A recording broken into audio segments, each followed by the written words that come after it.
লাশ পরে থাকবে, করোনায় মানুষ মরে লাশ পরে থাকবে, এইভাবে একটা ষড়যন্ত্র হয়েছিল রাষ্ট্রকে স্যাংশন দিয়ে আফগানিস্তান বানানোর জন্য, এই শ্রীলঙ্কা বানানোর জন্য। টাকা সমুদ্র তো আমরা কিছুই পাইনি। আমি আগে যেমন ছিলাম এখনো তেমন রয়েছি। সবাইকে সহযোগিতা করে করোনার মধ্যে এতটা দেশপ্রেম ছিল যে আমাদের এই ছাড়খাড় হয়নি। আমরা বলছিল যে লাশ পথে ঘাটে রাস্তায় লাশ পরে থাকবে, করোনায় মানুষ মরে লাশ পরে থাকবে, এইভাবে একটা ষড়যন্ত্র হয়েছিল। সেখান থেকে আমাদের পুলিশ বলেন, র্যাব বলেন, সবাই যৌথভাবে দেশপ্রেমে তারা উজ্জীবিত হয়েছিল। কেন?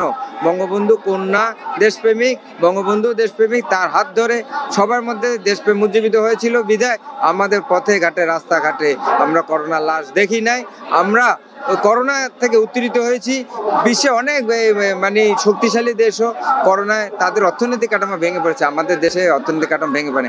এখন আবার হচ্ছে কি, আপনি যুদ্ধ খেলা হচ্ছে করোনা মধ্যে পরে। এখন দেখেন একটা আন্তর্জাতিক একটা যুদ্ধ খেলা হচ্ছে ইউক্রেন রাশিয়া, সেখানেও আমরা দেখতে পাচ্ছি জিনিসপত্রের দাম ঊর্ধ্বগতি।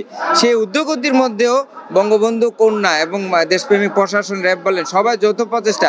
এখনো আমরা জিনিসপত্রের দাম আমাদের আকাশচুম্বী হয়নি, এখনো সীমার মধ্যে আছে, এখনো আমাদের দেশটা শান্তিতে আছে।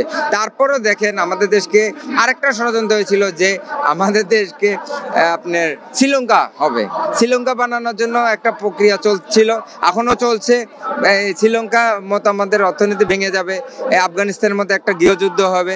এই আবার এই স্যাংশন, বিদেশি রাষ্ট্রকে বলা হচ্ছে যে আমাদের দেশের স্যাংশন, রাষ্ট্রকে স্যাংশন দিয়ে আফগানিস্তান বানানোর জন্য, এই শ্রীলঙ্কা বানানোর জন্য। সেখান থেকেও আমাদের বঙ্গবন্ধু কন্যা শেখ হাসিনা, উনি দেশপ্রেমিক এবং ওনার সাথে আমাদের প্রশাসন দেশপ্রেমিক, তাদের যৌথ প্রচেষ্টায় আমরা কোনো স্যাংশন পাইনি। শুধু একটা র্যাবের আমরা স্যাংশন পেয়েছি, ওটা আশা করে কেটে যাবে। এরপরও দেখেন ষড়যন্ত্র এখনো চলছে, বিশৃঙ্খলা এখনো চলছে। টাকা সমুদ্রে সবাইকে ভাসিয়ে দিচ্ছে খালি একটা বিশৃঙ্খলা তৈরি করার জন্য। কই টাকা সমুদ্র তো আমরা কিছুই পাইনি।